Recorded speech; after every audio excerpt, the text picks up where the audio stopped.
F1이란 스포츠는 단 몇 초만으로도 승부가 갈리는 최고의 자동차 경주 대회이기도 하지만 한편으로는 역사상 가장 거대하고 짜릿한 드라마 시리즈물이기도 합니다. 누가 어떻게 정상에 올랐는지, 누가 누구와 치열하게 맞붙었는지, 어떤 팀이 기존 판을 뒤집고 새로운 역사를 썼는지, 전세계 수억 명의 F1 팬들은 지금도 그 드라마에 감정이입하며 반전에 반전을 거듭하는 새로운 이야기들을 매 주말 손꼽아 기다리고 있죠. 우리 아내도 이 드라마에 완전히 중독됐다는 거. 그런 점에서 드라마틱한 서사와 독특한 행보로 F1의 새로운 역사를 써내려가며 전세계 팬들을 매료시킨 팀이 하나 있습니다. 바로 레드불 레이싱인데요. 도대체 어떻게 자동차와는 거리가 먼 음료수 회사가 모터스포츠 최고봉인 F1에 도전하는 것도 모자라 정상의 자리까지 올라서게 된 걸까요? 원투피니시가 준비한 레드불 레이싱의 드라마 같은 스토리 지금 바로 시작합니다. 참고로 오늘 영상의 내용은 이번에 새롭게 출간되는 도서 F1 더 포뮬러의 에피소드 일부를 다루고 있습니다. 만약 여러분이 넷플릭스 본능의 질주 시리즈나 영화 F1 더 무비를 재미있게 보셨다면 이 책이 더욱 반갑게 느껴질 수 있는데요. F1 더 포뮬러는 단순히 F1의 규칙이나 역사를 설명하는 입문서가 아니라 F1 팬들이라면 누구나 열광할 만한 주요 인물의 서사와 굵직한 사건들을 한데 모아 아주 드라마틱하게 풀어낸 스토리 중심의 도서이기 때문이죠. 엔초 페라리, 버니 에클스턴, 아일톤 세나, 루이스 해밀턴 같은 전설적인 인물들부터 세계 라이벌전, 스파이 스캔들, 비극적인 사고, 기술 혁신, 그리고 F1이 오늘날의 거대한 스포츠 비즈니스로 발전한 흐름까지 단 한 권의 책에 그 수많은 이야기들이 아주 몰입감 있게 담겨 있습니다. 뉴욕타임즈 베스트셀러, 아마존 자동차 공학 분야 1위, NPR 선정 2024년 최고의 도서로 선정되기도 한 책으로 F1에 아직 익숙하지 않은 입문자들부터 오래전부터 F1을 즐긴 올드팬들까지 누구라도 쉽고 재미있게 F1의 70년 역사를 단숨에 읽을 수 있습니다. 한국어판 출간 기념 온라인 서점 기대평 이벤트까지 진행하고 있다고 하니 F1이라는 거대한 세계와 그 뒤에 숨겨진 수많은 이야기들이 궁금하신 분들은 지금 온라인 서점에서 신간 F1 더 포뮬러를 만나보세요.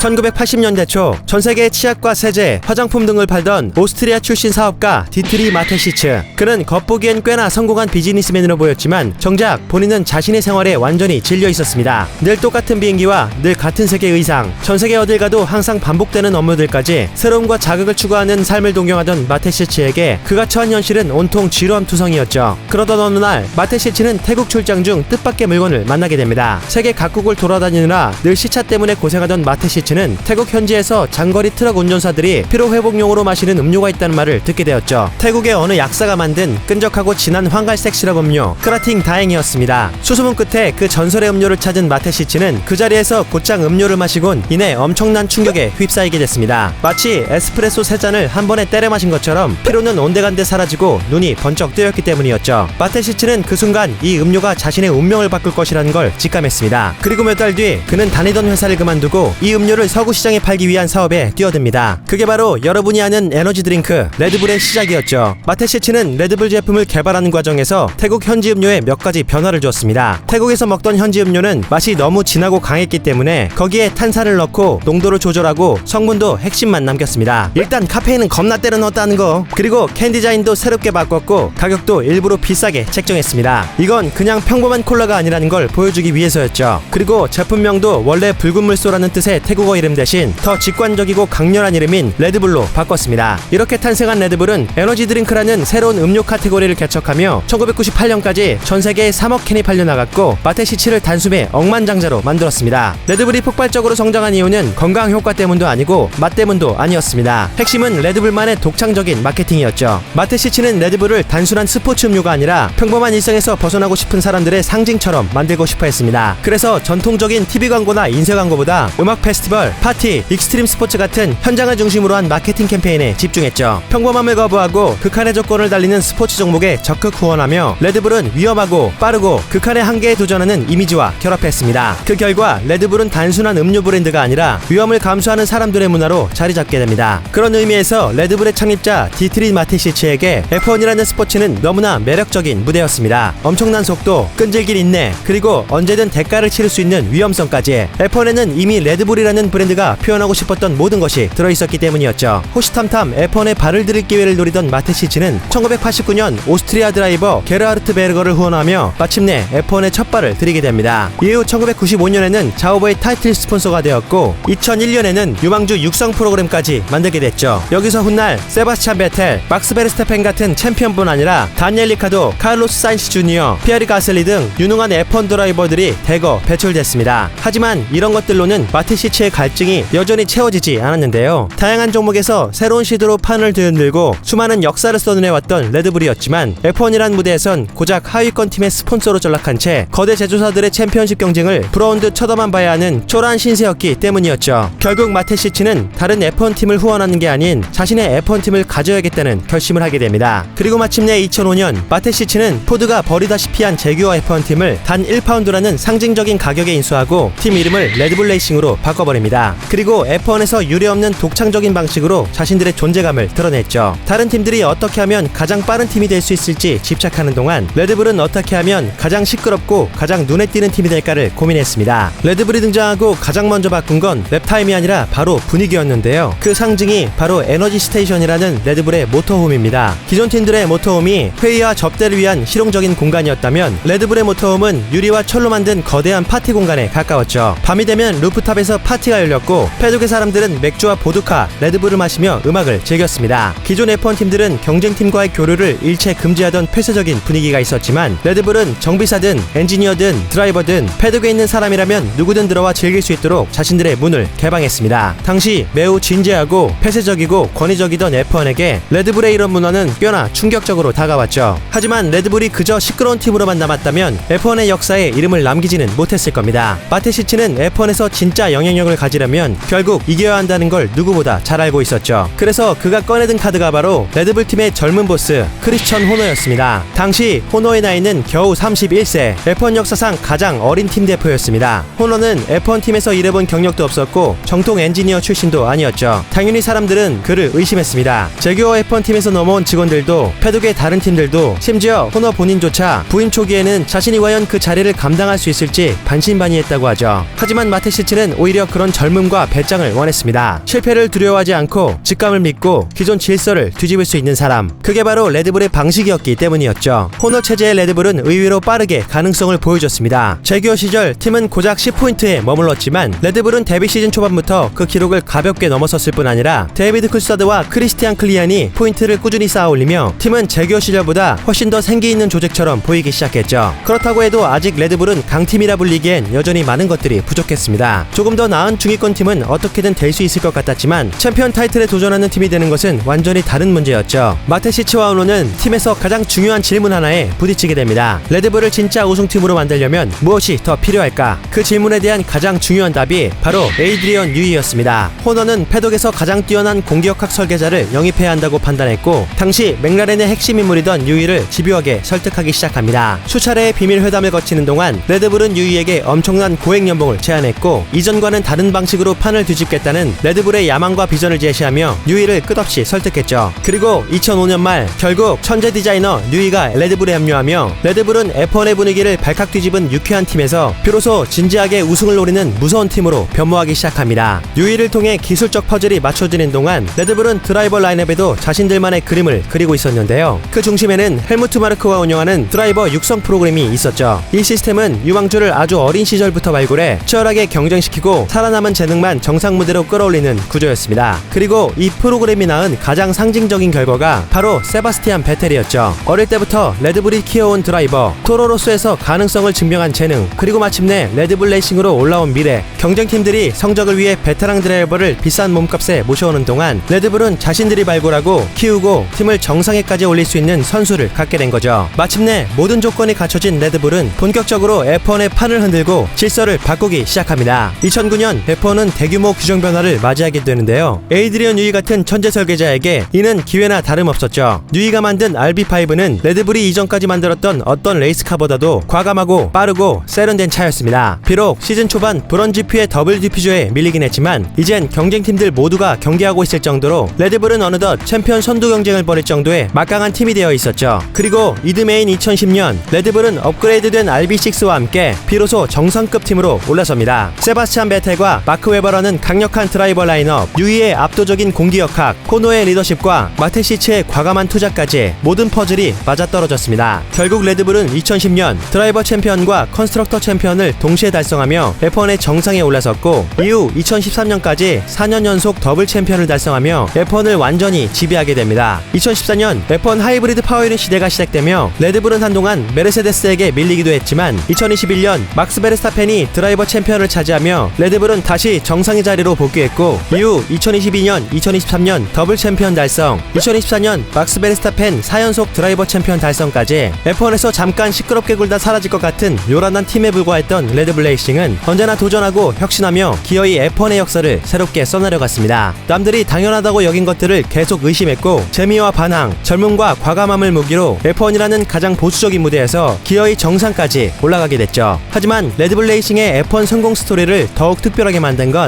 이 모든 이야기의 시작이 평범한 삶을 거부했던 한 남자의 작은 열망에서 비롯됐다는 점입니다. 지루하고 단조로운 일상에서 벗어나고 싶어 했던 오스트리아의 어느 사업가는 결국 기존에 없던 에너지 드링크 레드불을 만들었고, 그 에너지 드링크는 전 세계에 새로운 문화를 전파시키고 더 나아가 F1이라는 스포츠를 살아 움직이게 변화시켰죠. 이렇듯 세상을 바꾼 거대한 역사들 중 상당수는 아주 작고 사소한 것에서 시작되기도 합니다. 대단한 사람만이 거창한 역사를 이뤄내는 게 아니라 보잘것없고 작아 보이는 존재여도 충분히 위대한 역사를 써내려갈 수 있다는 걸 이 모든 이야기가 증명해주고 있죠. 여러분은 레드불 레이싱의 도전을 어떻게 보셨나요? 오늘 이 영상을 보는 여러분의 하루가 먼 훗날 세상을 바꿀 엄청난 역사의 작은 시작점이 될 수 있길 원투피니시가 진심으로 응원합니다.